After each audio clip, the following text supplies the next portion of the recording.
Din Djarin goes to Mandalore. Grogu learns some valuable skills.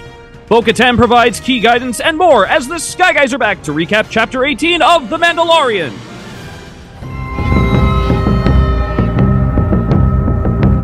All right, we are back here on the Sky Guys, recapping Chapter 18 of The Mandalorian. We went to the Mines of Mandalore this week. I'm one of your hosts, Mike Phillips. Also joining us today, the man who's voicing the narration every single week, currently Wizard of Ozing over there, Pete Consadori here. Pete, how are you? I'm currently stuck in the Mines of Mandalore. That's why the lights are off. You can't see me. Great to be here. Mandalorian. Very excited to talk about episode 2 of this season, chapter 18 of the whole show. Definitely excited to see what you guys thought. Yeah, don't go for a swim right now, Pete. No, I'm good. All right. Also with us here today, our con artist mechanic of the podcast, Nick Fraietta is here. Nick, how are you? Don't put Motto in my description. I'm doing well.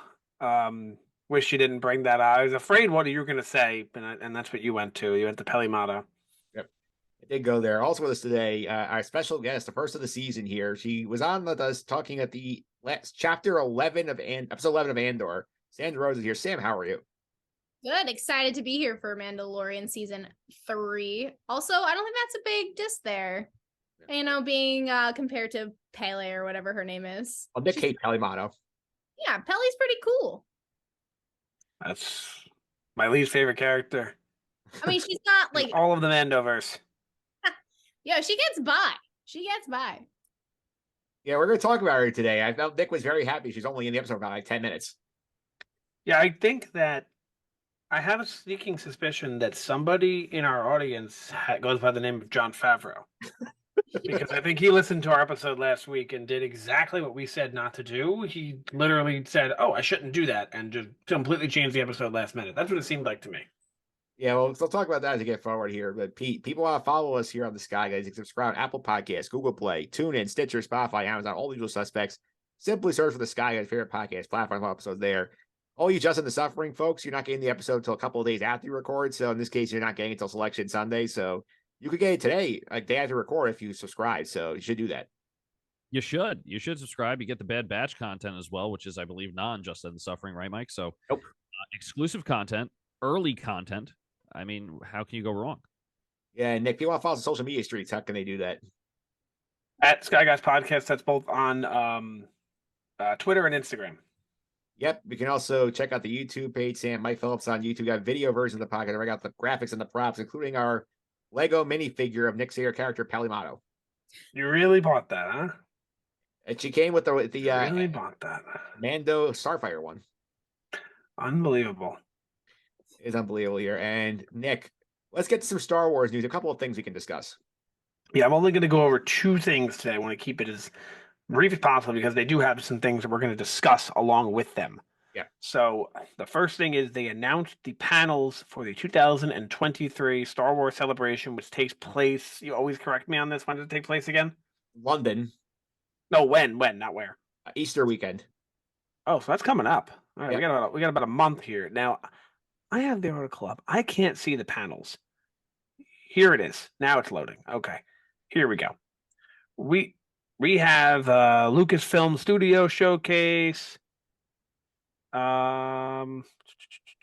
We have designing Star Wars production. We have the making of Andor Season 1. We have Ahsoka panel. We have bringing worlds to life. It's like concept artists. We have the High Republic one. We have a 40 years Return of the Jedi one. Cosplay workshop. Young Jedi Adventure screening. Star Wars and India. Oh, it's Hasbro. Reacher Cantina. Yeah, there's a Bad Batch one in there too, I know. We got Clone Wars. There's a bunch of panels in here. We can leave maybe a link because I can really go a very long time naming these. There's a lot of panels. A Marvel one, Visions Volume 2. Like, it goes on and on. So there's a bunch there. That's exciting. And the next thing is the news was broke on Tuesday that Patty Jenkins' film, which was originally going to be Rogue Squadron, then we don't even know what it was going to be, and Kevin Feige, say that right? Yep. That both of their films have been shelved, and they will not be happening. And we had a little bit of a debate off the air. We'll let the audience in on our wager here. But before we get to do that, So those films were scrapped, and my opinion on it is great. I want all of them shelved. I don't want any movies for a long time until we really build up a lot of excitement from this TV universe, and then it feels right to be excited about going to the movies again. And the example I always use is I went into The Rise of Skywalker. I wasn't even excited to see the movie. The theater was half empty, and I went on opening night. Don't let that happen again. Yeah, Pete, any thoughts on where we're standing here at the movie situation? I'm fine with it. I think it's too much too soon, right? We're just can't get flooded with content. So I think it's definitely wise for them to slow it down. I don't know if this was a slow down versus we just don't want to do the project, but I feel like this is more of a quality control issue, in my opinion. Probably. I mean, it makes sense. It just, I mean, I think we also saw off air, and I don't know if this piece of news, if I'm breaking it too quickly, that they're going to try to focus more on quality, right? Yes. And that was a big thing. Big Bob Iger spoke on day of recording, which is we record one day late. So we got this in this week here. Is that Sam? He's talking about this press conference where I think he was in Munich doing an event or something. He was asked about Marvel and Star Wars. And Marvel said, "We're doing, we have to, sort of focus on the quality of the content. Like, we're doing too many sequels to these characters. You only do 3 or 4 on certain characters. Just 2." And Star Wars said, like, we're going to still put movies out, but we're going to be careful what we put out. Basically, what he said. Yeah, I mean, they're learning from their mistakes, Disney, Marvel, Star Wars, they're all together. So, I mean, sadly, Marvel had to take the hit, but I'm glad that Star Wars is really, focusing on Marvel's mistakes. All right, Nick, you want to let us... I'll let the audience in on our bet here. So, Mike, you got to help me with the pronunciation on this guy's name. Okay, so I'll lay the bet out here. So, like, all fair we're discussing is there have been rumors for weeks now that at the Star Wars celebration in London, they've already been leaked several times. They're going to announce their latest update on the movie. So Nick has said nothing's going to happen. I said that the movie they're the highest on right now is the Damon Lindelof written Star Wars movie, which is like he's in it. I think they have a director attached to it already. It's rumors are going to shoot this year. We have a wager that I said that they will bring Damon Lindelof to this panel in London to announce the movie. And if all of those details do not happen, Nick gets a Funko Pop from me. Yeah, and I think Mike put himself in a corner because this guy needs to show up. He has to show up at that specific panel and announce a movie at that panel. He can show up and then get off the stage, and then they announce it, and I still get the pop. No, if he's there, they're going to bring him out to talk about the movie.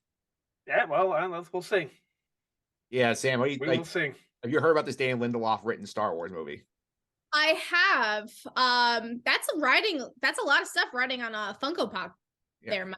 I mean, Nick might be taking it away. That's a lot of what ifs. Yeah, well, I feel very confident. I said, like, if this is a movie, there's going to be that panel, and then they're going to do his movie. He's the one that bring out for it because they're not going to have any stars attached to it yet. Yeah, I mean, good luck. My fingers are crossed for the both of you. Have to be impartial. Yeah, and that's all I have on the news. I was going to bring up the other thing with Disney and the quality control, but unless it's like actual Star Wars news that happened in the last week that it is like a yes, this is happening or whatever. Especially with these Mando episodes, it'd be longer. I don't want to bring it up. Yeah, that's a fair point here. I'll also point out that in terms of the quality control, Bob Iger is right. Some franchises do not need third movies. Ant-Man. Well, I still didn't get a chance to see it. It was not good. All right, so let's get to this episode here. We're talking today about the Mines of Mandalore here, and I do think, Pete, this is a much better than we thought it was going to be. Remember, we last year thinking about, we're not going to tell Mandalore till episode 5. We got to Mandalore this week. Yeah, episode was good. The pacing was a little bit fast, but I don't think it was to the detriment of the episode. I think it still worked. I really liked it. We'll dig deeper, obviously, but I'm happy that we got Mandalore episode 2 or chapter 18 versus later on in the season. It gives you a lot more room to do more with it. Yeah, Sam, were you happy with what we got this week in terms of like the fact we got to Mandalore already and we already saw him go to the mine to try and complete his little quest?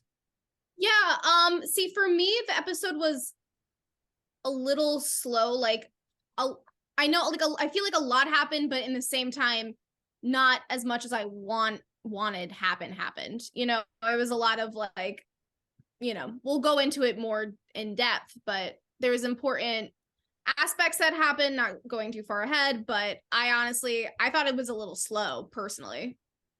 Yeah, well, we'll get more into that episode here. And Nick, I want to go to you for this first here. Like, We go to Tatooine, start the episode here. What do you think of Peli Motto's con here? She's running on this poor, this poor Greedo alien guy. No, I didn't hate her in this episode. She didn't do anything really that was too annoying.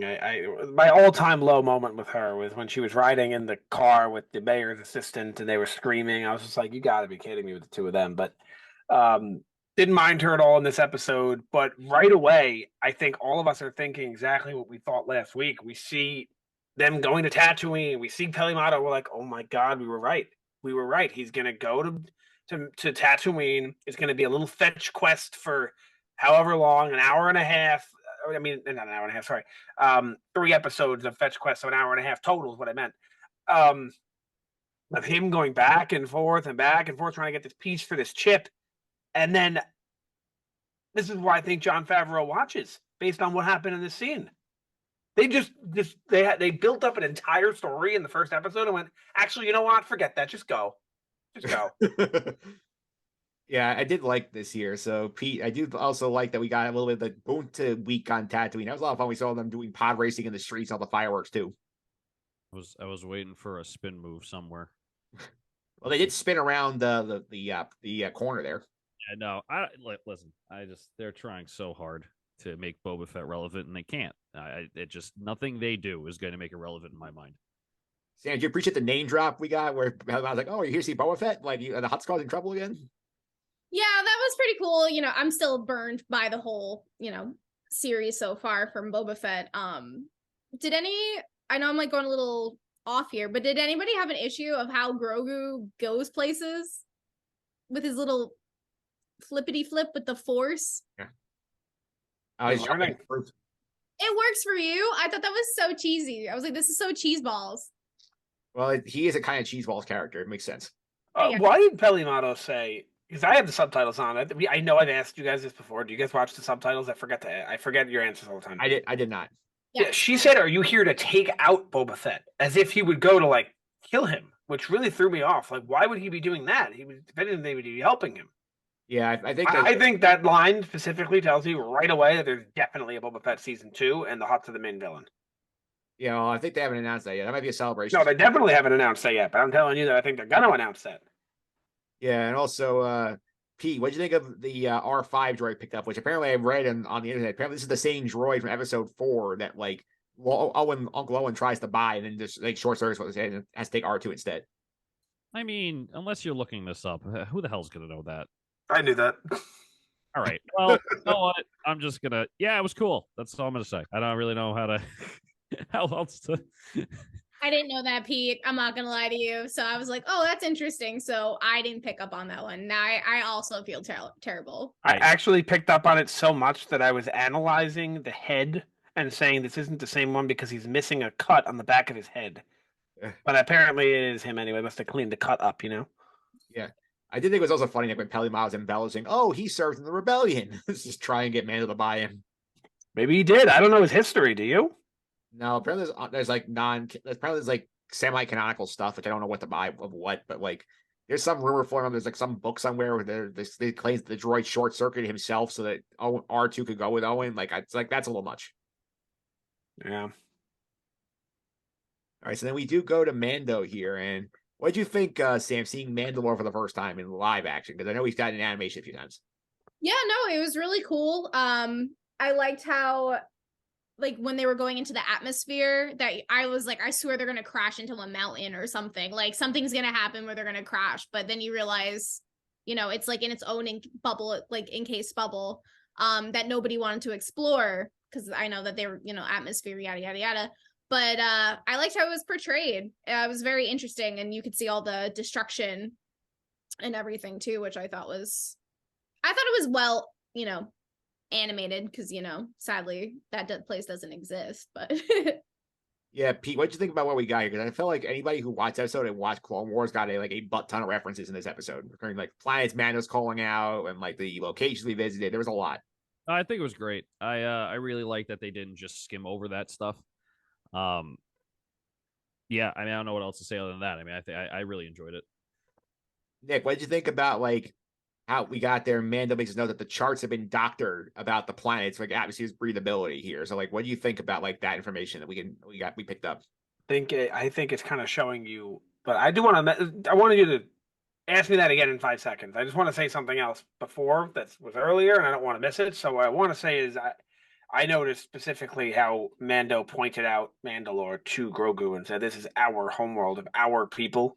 Yeah. And then showed him where he grew up, and he said, "That's where Bo-Katan." Like, you see how interested he was. Actually, he was like, just tell a kid that stuff. Like, this is where I grew up. The kid doesn't care. He's playing his Game Boy in the back seat. He actually cared. Like, he was very interested, and it's just proof that he is a foundling. You know what I mean? He is a Mandalorian. Grogu is invested. Yeah, but to your question, I think you said something about how do I feel about the planet actually being breathable? Yeah, because I know Mando said like to Grogu, he's like, oh, like they must have changed, they altered the charts about this planet. I think it's just clear that it's the armorer, man. Like this whole creed, it's outdated, and I think that's kind of what we're gearing towards here. Is more of a Bo-Katan is right, the armorer is wrong, and it's about how Mando's going to learn that, and it doesn't look like it's really working. He's still keeping his helmet on all the time, doing this. He's still very involved with the creed, but it seems like over time he's going to have to abandon that, or maybe he. I would think he will abandon it. Yeah. Yeah, so we do have that going on here, and Pete, we do get a lot of good action sequences here when they're exploring the mines, including like when Mando gets in there, he gets attacked by these alamites. And you felt like these guys were like interesting, like creatures to see in battle. No. Would you rather? It was cool to see Mando in action finally, get our dark saber tracker up. But I mean, it's just like I feel like this season we're in a video game. Like I honestly feel that way. We talked about how the first episode was getting all your side quests. Now it's like go to this location. Oh, to get to this location, you have to battle enemies that'll pop out of nowhere. Oh, you got trapped. Second character go. There's a lot of different things that just makes me really feel like I'm watching a video game. Would you rather have these guys though, or the spiders from last season? Third option, like I don't even know how to answer that. I don't know. I'd rather see some like rogue Mandalorians that stayed there. They're like, what the hell are you guys doing? And then maybe team up or whatever. Like, I'd rather see that than random characters that to me have no meaning other than it just makes it a little bit more difficult. Granted, there's some Mandalorian lore behind them as we find out from Bo-Katan, but it's just like, I don't know. I mean, sure, the battle was cool, but the characters themselves, I just really don't care. Yeah, Sam, I know you mentioned off the air that there were a lot of jump scares. So, like, did these guys get you the Alamites? Sam, what do you think about the? Sorry, I thought you were still talking to Pete. I apologize. Yeah, no, they were creepy. I was also expecting like more Mandalorians, more like hiding somewhere or just watching, staying in the background. They were cool looking, I guess, but other than that, I also don't feel like they served any true purpose for the plot. Yeah, Nick, we do see like after he returns the droid to the ship, he picks Grogu up, they go down and start exploring here. I do think it's interesting that like he points out that Bo-Katan told him last week, oh, like the mines are underneath the civic center of Sundari, which is the city we saw in Clone Wars. And he's like, yeah, Bo-Katan was right. And this is a point you made earlier. The armor basically said, oh, there's nothing there. And Bo-Katan's like, go, it's exactly here. And then she's right and the armor's wrong. Yeah, it seems like she's more in touch with actual Mandalore and whatever this creed is up to, and their little. It's almost like a play on religion in a way, and or bashing organized religion in a way, and it's, I guess when it gets outdated to a point, and maybe that's what it is here. And it seems like the more we learn about the armorer, we learn, and not just the armorer, the whole creed. I'm singling out the armorer unfairly, but the more we learn about the whole creed, we learn that they're full of it. Yeah, I mean, Bo-Katan says as much in the episode. She thought there's full of it. Yeah. Yeah, and then we get forward here, and Pete, were you surprised when when you see Mando go for this helmet on the ground? I'm like, is that's like a rookie move? Like you assume like that's some kind of booby trap. I mean, I have to be honest, I didn't see it coming. Maybe I would make the same rookie move. I just I liked it. I actually liked that part of it. I think that was better than the second part of the seaweed creatures. The seaweed pirate, now the seaweed creature, right? Yeah, then it's like the walking cave monsters. Yeah, Nick, did you like that we had this like attack on Mando here, and then he gets like, he's incapacitated and Grogu has to be the one to save him? Yeah, that's good. Give Grogu a chance. He's never had his own episode. Usually it's getting putting him in school while we do something. Now it's putting Mando in school, and a little different than school, but putting Mando here, let Grogu do something on his own. Tried to get him out with the Force, and I feel like he would have if he had more time, but it was kind of, I don't know, Grievous was all over him. So one thing I forgot to mention earlier, I wanted to get your take on here, is that we see Mando using the Darksaber here. Is that he again is still struggling with the Darksaber, like about after he learned from the armor about. I do think that he's still not mastered it yet. Not my take, actually. I noticed that too, though. He is struggling, but I feel like then he started using his Mandalorian fighting and his weapon, like along with the saber, and then he started figuring it out along the way. If you notice, he did use the saber to knock out every single one of those guys. Yeah, it was like, don't rely on the saber. It's like, use your instincts and what you know, and also use the saber. And I feel like he did a lot better than he did, especially in that meat factory in Boba Fett. Yeah, I mean, I have friends of the podcast, Nick D'Alessio, asked me off the air. He's like, "What's the deal with like why Mando's still struggling with the sword?" And like, correct me if I'm wrong, like, it's not like went over in Rebels to be this sword has some sort of like psychic connection to its holder and can sense when like you're not like using it correctly. Mm-hmm. Yeah. So Sam, fun fact for you with the Darksaber. Yeah, I did not know that. I feel like the Darksaber is gonna be more of a metaphor for the rest of the season, though, with how he uses it. More piggybacking on Nick's idea there, with like the armor, and like Bo-Katan's ideas. I feel like the Darksaber is gonna be a good link between the two. Yeah, and I did also get your take on what we saw at Grogu in this scene when he's trying to break Mando out. He tries to use the Force, doesn't work, and then he has to run quickly. He used the Force to throw out one of the cave creatures, and then he used the lessons that Mando taught him how to navigate to tell R5, like, hey, fly me here to Bo-Katan. So that was a good job by Grogu. Yeah, good job. He like with his scooter though, like how silly was that? Like again, like I love this. This is my favorite Star Wars show so far. But there's just some things where I'm just like, this is a little too childish for me. After maybe seeing Andor, I'm a little, more, what's the word, snobby. Yeah. But yeah, it was definitely fun though, and I do think it was great, Pete, when he gets to Calavela and Bo-Katan sees the ship coming. She comes out like pissed off, like, I'm gonna send Mando away. Like, I'm really tired of this guy showing up to like mess up my day. And then when she sees just Grogu in the ship, like the look on her face, she's like horrified. Like, what happened there? I thought that was also very like fun to see that turn real quick. I mean, was it fun? We got pissed at that guy Roken for turning super quick. Yeah, it was the same episode. It's a little bit different, but I mean, she goes from I don't care about you, I'm not joining you, you don't join me, do what you got to do, go. I don't want to be a part of it. I'm done. To oh my God, is Mando hurt? Take me there. It's like, wait a minute, which one was it? Did you actually genuinely care what Din Djarin was asking of you, or care about his well-being, or did you not? So it was kind of weird to see that switch kind of quickly. I think it's because she didn't think he was going to get hurt, and when he got hurt, she realized I can't be the one to defeat him, and if I'm not the one to defeat him, I can't get the Darksaber. She thinks she did it out of self-interest. Yeah. Yeah, like for me, I feel like it's sort of about like sad. Like her feeling sort of like getting out of her sad sack stage. Sort of like I think with having Grogu be the one shot by himself, something actually is seriously wrong here because this kid's never alone. So like maybe I'll help this little child out.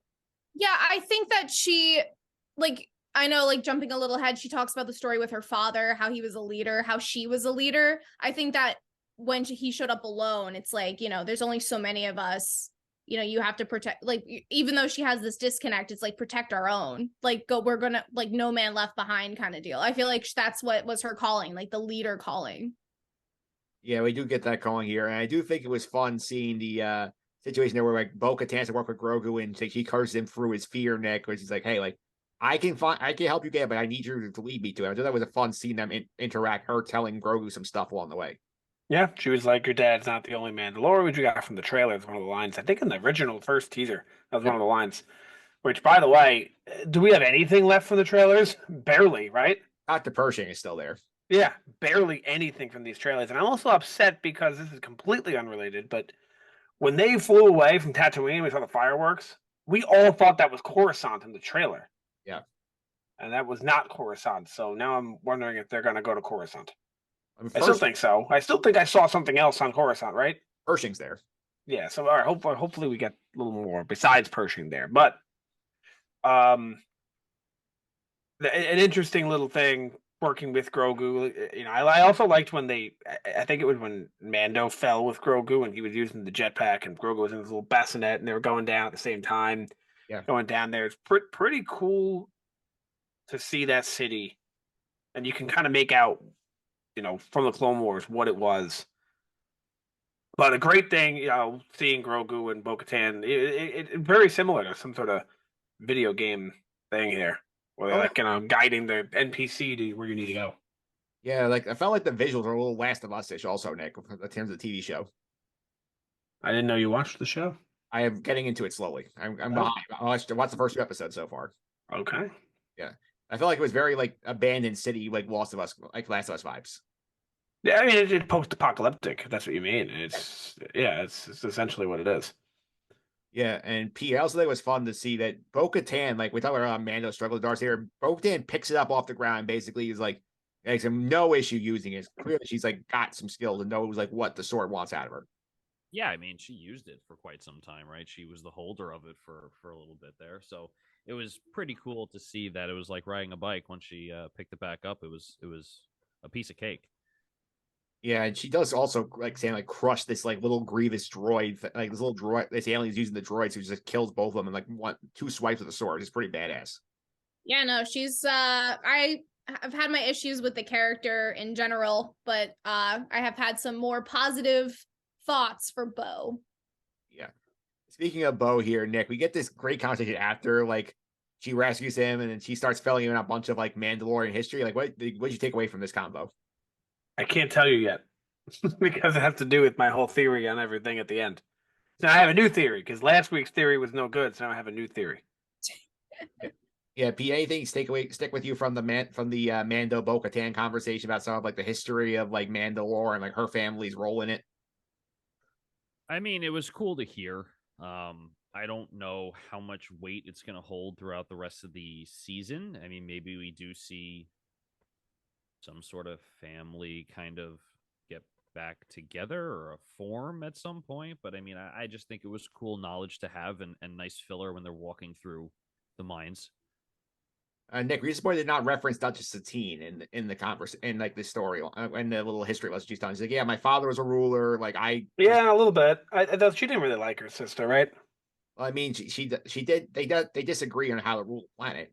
Yeah, so maybe he was left in doubt intentionally, but it is one of those things where you're kind of just like thinking it, like, is she going to say it? Is she going to say it? And she just does it, and you're like, oh, I wonder why she didn't say that. There's kind of a nod to it. Didn't she say, like, you know, the Mandalorians and the Jedi used to be very close once? Yeah, she does allude to the time that she's working with Obi-Wan and Anakin in Clone. Right. That's like the only time you see it, though. So maybe that was like a little nod to her sister, you know, having some sort of love interest with a Jedi. A little bit.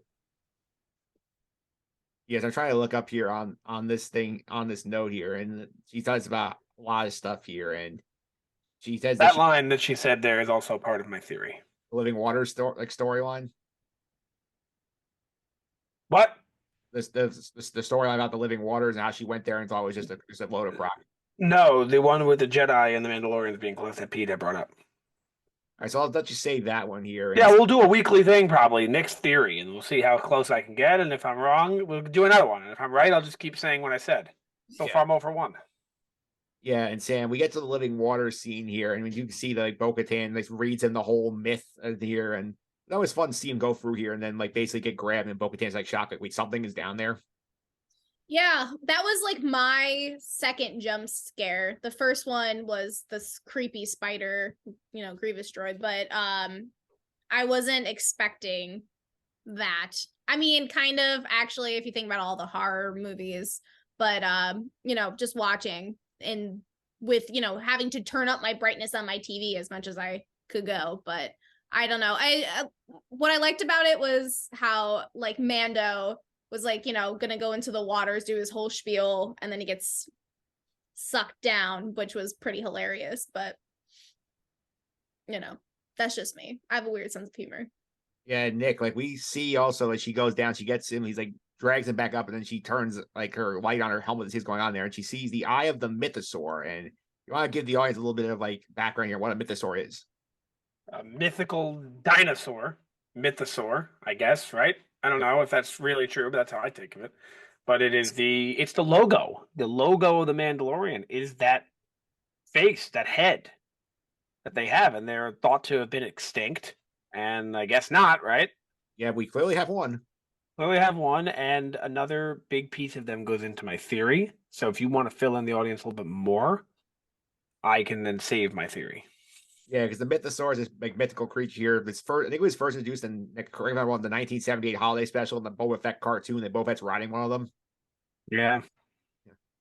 That's right. And Bo-Katan basically says like, "Oh, like we were told about this like creature being in the water, and like it's been dead. They've been dead for years. I don't think it's actually real." And then she comes out of the water. She's shocked. She's like, "Oh, it's actually real." Yeah, a mythosaur tells you right. A myth. It's exactly what it is. Pete, what did you think of like Bo-Katan's reaction to the Mythosaur? Honestly, underwhelming. I would have shit my pants if I'm down there and that thing looks at me. I would have been gone. I would be like, nope, thanks, see you later. I'm good, thank you. We're never coming back here again. She's just like, huh, and then just swims away. Like it's okay, no problem. That I would have been gone. Yeah, assuming Sam, you would be right there with Pete. That if you saw one of those things, you'd see flying out of there. Well, I mean, personally, yes, because I'd be scared and I'd be swimming as fast as possible. But for Bo-Katan, I think it was a symbol of hope. It was like her, like a resurgence. Like I thought her reaction was appropriate. I think it literally like sparked something within her. Yeah, it's funny because I think I took the opposite takeaway from Nick in terms of like what happened here. I think Bo-Katan sort of like really like maybe there's more of this creed than I thought initially, especially when she goes there and sees that Mando sort of over to it, and then she sees the Mythosaur and says, you know what, maybe I should put a little more stock at the old ways. I think that's any sort of blending of the two. Is my theory, Nick. You think so? I feel like the way Bo-Katan acts in this episode is like she's so like dismissive of all the myth lore. It's like, oh, you and your creed, like let me tell you the fairy tale. And then she sees the things like, oh, maybe he's actually right. And it's like she's not so dismissive of Mando's like insistence on belief in this thing. And she's like, maybe there is something to this here. Maybe, but I have a different view. You can go for it now. I feel like we pretty much hit the episode. All right, yeah. Well, my theory is I don't know if you guys know about the Mythosaur and Mandalorian culture and what the Mandalore is. The Mandalore is the leader of Mandalore. Yeah. And we've been told that whoever wields the Darksaber is the leader of Mandalore, right? Yep. Now there's something that triumphs that, and that is the person or being who can tame and ride a Mythosaur, which we saw Boba do in the holiday special. Yeah. So who do you think could do that? Boba Fett. No, but that's not a bad guess because he did ride the Rancor. Yes. The answer I'm looking for is Grogu. Yeah. Because he's the one who could calm down the Rancor like he did in Boba Fett. So my theory is that Grogu will tame the Mythosaur and become the leader of Mandalore and be the Mandalorian foundling Jedi, combining all these things together. Pete, my theory is right. I said this 3 shows ago. I think you did say that similar, right? Like I said, when I said it shows ending with Grogu ruling Mandalore. Yeah. With his flips, he'll flip from his bassinet to the Mythosaur. What? So Sam, what's worse, the flips or the spin from Boba Fett? I don't know. Spins. Definitely the spins, but like, damn, his little flips aren't great for me. It's giving Boba Fett vibes. Not a lot of flips. So You said you love the flips? No, Yoda does a lot of flips to me. It's just his species is just a flipping species. I get maybe when they're young, they're just not good at flipping, and just maybe I just have to wait till he gets older. That's still my hope. I know I just gave my theory, but that's actually not what I hope. My hope with the show is that we meet the other of the Yoda species and bring Grogu back to the home Yoda world, whatever they call it. I don't know. Yeah. Whatever they name it. But that's still my hope for the show is to see that. But so, Pete, any reaction to Nick's theory here about like Grogu taming the Mythosaur? I mean, anything is possible. Sure, why not? I mean, maybe even Bo-Katan gives a whack at it. I don't know. All the theories sound great until they don't happen. I mean, we had a great theory going in Boba Fett that Thrawn was going to be the big bad guy around the show, and that ended up not happening. Yeah, and I don't know if you heard us last week, Sam. My big theory was that the Mandalore was going to be an Imperial cloning facility, and they were going to run into a trap. That didn't happen. You ran into a trap. It's not that one. They did run into a trap, just not the trap we thought. Yeah, so you weren't that wrong. That's okay. But I truly believe that Jon Favreau was listening to this show, because we had said it was going to take 3 weeks to get to Mandalore, and they really threw out the entire plot line in a minute. Man, just for you guys. And I'm so happy about that. I actually think the pacing of this episode was awful, but I think it benefited the episode. I think we need this like time to like sort of like take in what we're seeing on Mandalore. I don't think I'm happy that the episode pacing was the way it was. Yeah. Also, I think the beginning was really, really rushed, and then the episode really dragged, but I think it was perfect the way. I think that's why it needed to be like that. Also, Pete, I'll point out here, one thing I want to mention here before we start moving on to the trackers here is that Bo-Katan does not keep the Darksaber after she picks it up. She does return it to Din Djarin. So it's an interesting note here that she does still believe in the rule that the Darksaber has to be taken by combat. Yeah, I mean, she never liked that she didn't get it from combat because it kind of delegitimized her rule. So I think she is going to be respectful and do it the way it's supposed to be done if she does decide to go for the Darksaber. Yeah, I think the one thing we learned from this episode, Nick, is that like I think the rest of the season that Bo-Katan and Mando are working together, which explains why Katie Sackhoff is credited as main cast of the show now. Yes. Yeah, I'm very excited for where the rest of the season is going to go. One of our biggest things, and this is kind of exclusive just to us, but I think one of our biggest things is we love when we don't know what's happening. Yep. I don't like going in there and oh, here we go, exactly what I thought. It's not entertaining. Like with this episode, when I'm watching it at the beginning, I was like, oh, here we go, Tatooine. But then once he landed on Mandalore, I'm like, I don't have a clue what's going to happen. And it was such an exciting episode. I wish I was able to see it a little bit better because of the glare on the train. But it was fantastic. That's a me problem. That's right. Yeah, and Sam, I'll also point out here, one other thing that Nick loves mentioning here is like when we burn through the trailer footage as fast as possible, that's great also for this purpose because like we use a lot of trailer footage in these first 2 episodes. There's not much left that we haven't seen already. Yeah, that means that there's a lot that they didn't want you to see, which gives me hope for the rest of the season. Yeah, I'm excited about this here. So I think we're ready now to go to our trackers here, see what's going on here at this show here. So Nick, no Pirates, no Hondo once again. He's still stuck at 18 appearances. Again, you said this on the Bad Batch pod that comes out in the future. So couple days yeah, but we recorded it already. We said the same thing. Doesn't fit in this episode, so I'm happy that he wasn't here, but I do want to see him. Yeah, so next up here, Pete, another Bo-Katan appearance up to 15. I think this is going to update every week. Yeah, I think we get consistent Bo-Katan throughout the season. Yep. Next up here, Sam, another one for the Darksaber. So we're up to 16 appearances of the Darksaber across all Star Wars here. And on our graphic, you'll see on the YouTube version of the video here, we keep track of who has possession of the Darksaber. So still in Mando's possession as of this episode. Man, I love your little tracking. It's so good. Yep. This is like one of my most entertaining parts of the podcast. Yeah, it's always a lot of we've heard that a couple times now. Yeah, we have gotten feedback that people love the trackers. Next up here, Nick, live action cameos. We can add R5 to the board. So we have 1 report, so 13. Cool. Yeah.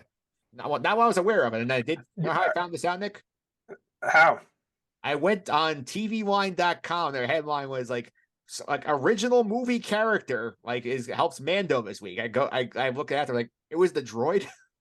It was. I'm very curious on what you're going to do about this animated character cameo, and if you're going to increase this or not. I'm interested to see the direction you go. Well, Pete, it is getting increased because Bo-Katan also counts for this one here too, so it's up to 8 now. Double dipping. Do you think it's not 9 because the Mythosaur was an animated cameo from the holiday special? Holiday special is not canon. Oh shit! That would be great. Yeah, it's an homage. I wish that was canon.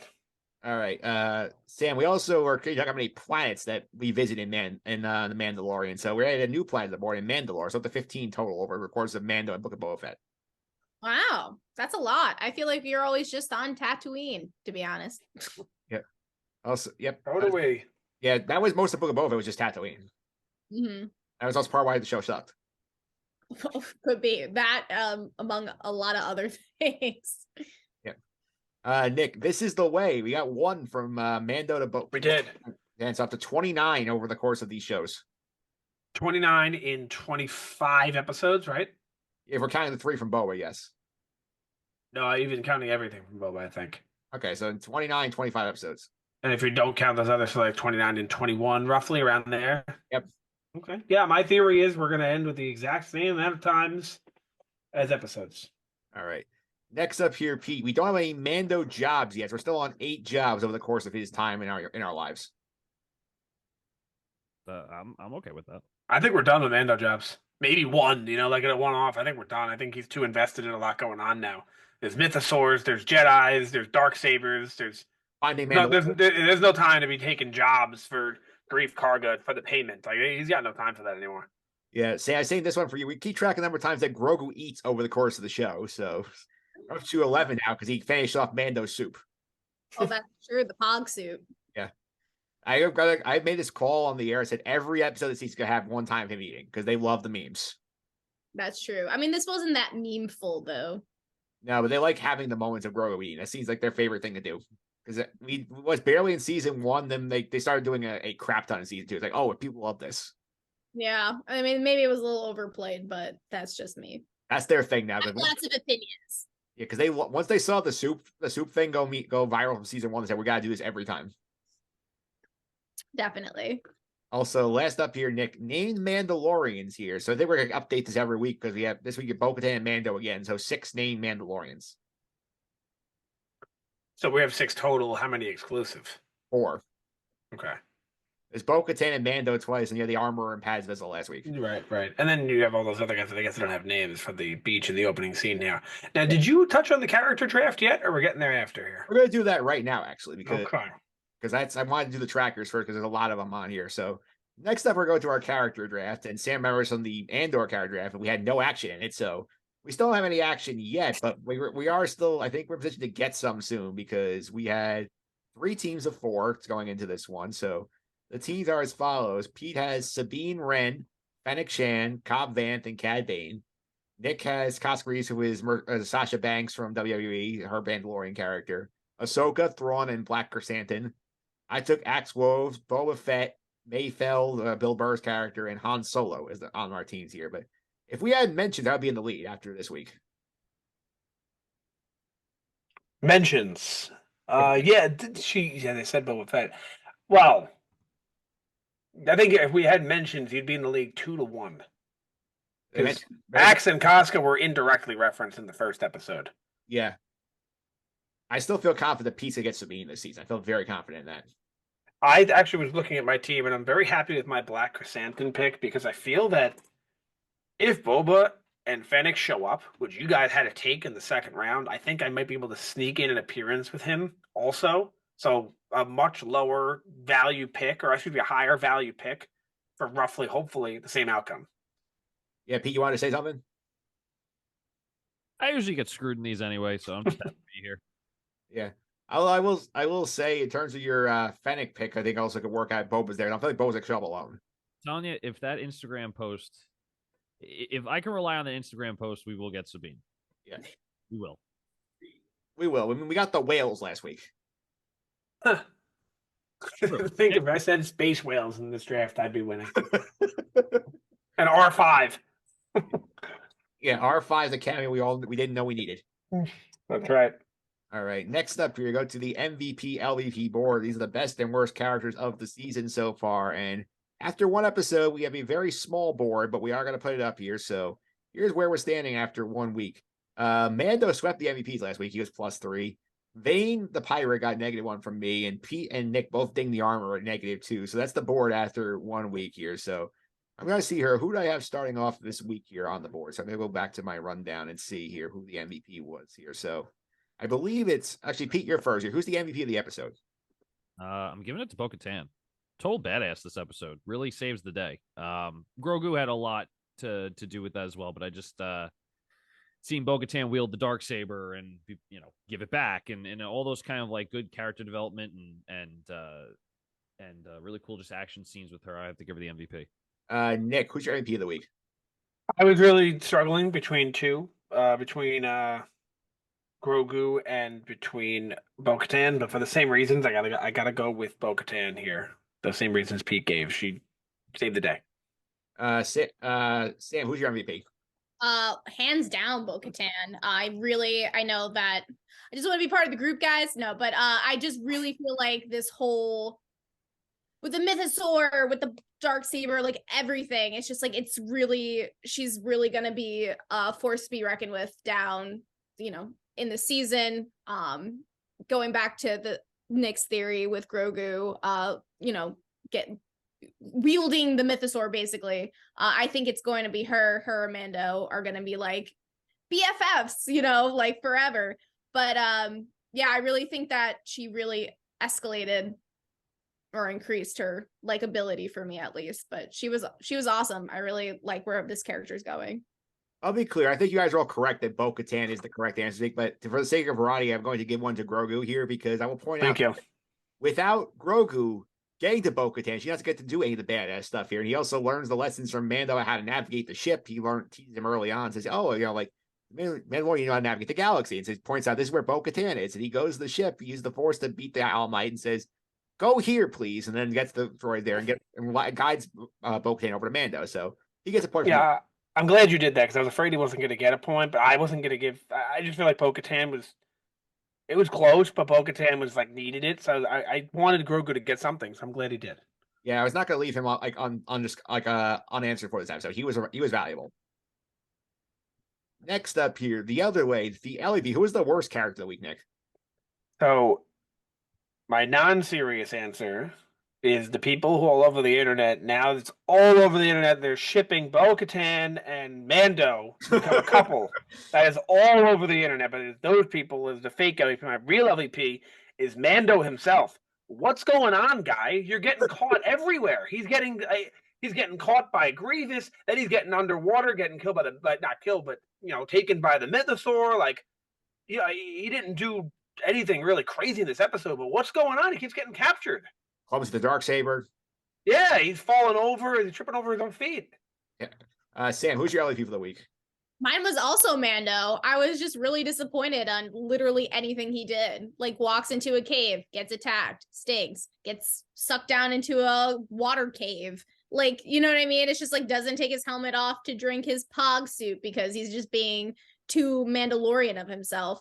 But I don't know. Like, I'm sure we need to have some losses to have some wins, but I 100% agree with Nick. He's the biggest LVP of the episode. I'm gonna make you happy, Nick, with this pick. I'm giving it to Pelimato, the LVP, because she sold Mando a get her on the board. She sold a shit droid. They basically got into a crap ton of trouble and started the Mando downward spiral. So Pelimato gets an LVP for me. He didn't have to buy the droid. Just saying. And she's also conning people. It's not a good act here. I mean, she's got a rack going on with the Jawas where they're stripping this guy's ship and basically double charging it to get the thing rebuilt. We did have Mike. We did have an appearance. I don't know if this counts as a live action or a cameo or an animated. This is up to you where it counts. But BD was there again. I don't know if it's not the same BD though, right? So it doesn't really count. I think it's her BD droid. I don't think it counts because it's a video game. I don't think it. Okay, that just leads me to my question. If it was BD from Fallen Order, yeah, is that animated or live action, or is it a new category? I think it's a new category. I think it's video game. Okay. It's where they showed up first. He showed up first in the video game. Pete, call out the LVP for the week. Yeah, it's Mando. He gets fucked up. I don't know what's going on. He has he must be suffering from the same thing Boba Fett was in the beginning of his season, where he just forgets how to do shit. It concerns me really. Like if a back to tank comes out of nowhere in this season, I'm going to get very concerned. But yeah, he's just horrible this episode. Not the character, just his performance. It's just terrible. Yeah, this is very, very poor performance out of Mando here. It's very sloppy. Very. All right, here. So that's the MVP, LVP board here. And next up here, we go to the episode grades. So we're going to grades on a scale of 1 to 10. 1 is worse than 1978 Hollies, as we referenced several times in this podcast. 10 is up there with the prison episode of Andor for the pinnacle of action Star Wars content here. So, Sam, you can start us out here. What was your grade for the week? 5. The last part of that, the back half of the episode bumped up the grade, but giving it a 5, in the middle. The first part wasn't really needed. The second part was great. I'm giving this a 7. mostly because I'm happy we didn't spend the whole episode on Tatooine, and I was worried we were going to do that and have Mando go on a side quest to work with Jawas to go find a droid ship. And B, I think the Mandalore stuff was slow. I think it was necessary, and we did get some good character moments from Bo-Katan and Grogu in this. I'll give it a 7 here. So, Pete, your grade. Yeah, I'm going to give it a 7.5. I think that this is definitely still a lot better than some of the Star Wars content we've seen, i.e. Book of Boba Fett, i.e. some of the Bad Batch episodes. So I can't mark it as just average. I have to go a lot higher than that, or, sizably so. And I think, the pacing was fast and slow at the same time. I think they got through a lot, but I also think the information was good, and it builds a story, and it'll give us a good story to look forward to for the next 6 episodes. Yeah, good world building this episode. 100%. Nick, your grade. I'm giving it a 9. I thought this was fantastic. We skimmed through everything we thought we were going to be struggling for weeks. And we didn't have to bother ourselves with any of that stuff. And we skimmed right through it. We got to go to Mandalore, which we thought we might not even do this season a week ago.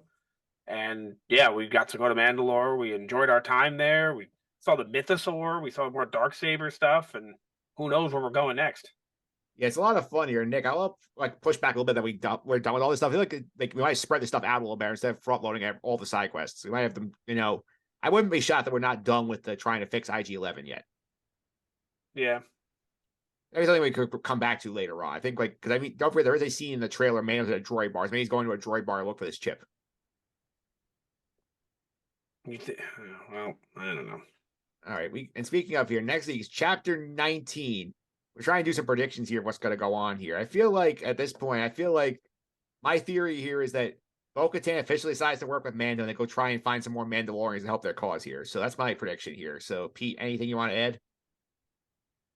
I think they're going to get a device that lets them travel to time, and they're going to break his uncle out of the prison of Azkaban. Oh, I'm sorry. Did we not watch Chamber of Secrets? Come on. Yeah. Come on. I said this to you off air. This was Din Djarin in the Chamber of Secrets. No, I don't really. I don't know. I don't really know what's going to happen. I think they've opened up the door to a lot of possibilities. I do have to agree with your sentiment, Mike, that this is going to be a tag team duo for the rest of the season with Bo-Katan and Din Djarin. Nick, anything you want to add? No, not really. I have no clue where we're going with this next, and I love that. Yeah. And putting your I love that I don't know. Was that on your official predictions? That's right. Sam, you want to have a prediction for what we're going to do next week? I mean, I got nothing. I said my piece about the future of the storyline, but for next week, I think it's I'm excited to see what next Wednesday's going to bring. All right, so I'll just go. Yeah, you're on the board here, and that's next week, chapter 19. And Nick, we're gonna have another guest coming on next week. Unofficial fourth Sky Guy Mike Brescia is gonna be on to do an episode recap the first time since Book of Boba Fett. Yeah, hopefully he's not late. Like I said, we gotta make sure we can get a hold of him because he probably forgot. Yeah, well, hopefully he's been watching the show and has to binge 3 episodes to catch up. It's my understanding that at time of recording, he is currently watching the second episode, or maybe he just finished, or he'll start in an hour. I don't know, sometime tonight. All right, so that's up here. And also we'll point out here for you Star Wars fans here, Bad Batch coverage coming here. So a couple of days in this feed, they get episode 12 of the Bad Batch, The Outpost. In my opinion, one of my favorite episodes of the season so far. Yeah, it was a good one. We needed it, and I think it's coming at a great time. Hopefully they don't ruin the opportunity they've created for themselves. Oh, I have faith they'll ruin it. Same, but it's good to think positive every once in a while, right? Yeah, and Sam, have you seen All Quiet on the Western Front on Netflix? I have. It was amazing. I mean, yeah, it's a sad movie, but it was very well done. What's it called? All Quiet on the Western Front. Oh, I think you said Qui-Gon. Yeah, that would be some movie all just seeing Qui-Gon Jinn on the Western Front of World War One. Oh, that'd be great. Yeah. But well, I mean, anything with Liam Neeson is usually pretty good. And even if it's not good, it's always entertaining. It is always entertaining. And Sam, I'll point out, I know you're not a big Bad Batch fan, but the episode of this show it gave us this week was very similar to that movie, which made me very excited. Yeah, maybe I'll give it a watch when we're done here. Yeah, well, that's it for the week. So I want to thank you for coming on, hanging out with us. I really appreciate it. People want to follow on social media. How can they do that? They can find me on Twitter at SDEROS6. Sounds good. Pete, if you want to follow you on social media, I'm going to do that. At PJ Consadori 29 on Twitter. Absolutely here. Nick, one more time for the audience. How do they follow us on social media on the Sky Guys? At Sky Guys Podcast on Instagram and Twitter. I always forget the names of the two platforms. It's like those are the easy ones. Yeah, they are the easy ones. So follow me on Twitter, mphillips331. That's MPHILIPS331. This week over on the Just End the Suffering podcast, got ready for college basketball champ week with Zach Brazil, New York Post. And Sam, good friend of the podcast, John Stanko, was on. We did an Oscar preview. Oh, that's going to be a good episode. I can't wait to hear it. Yeah, it's a lot of fun as well. That's going to be it for us here. Next week, we're going to be talking about Chapter 19 of The Mandalorian. We're going to talk about what happens here with Bo-Katan and Mando, where we see more of the Mythosaur and more. Until then, guys, may the Force be with you.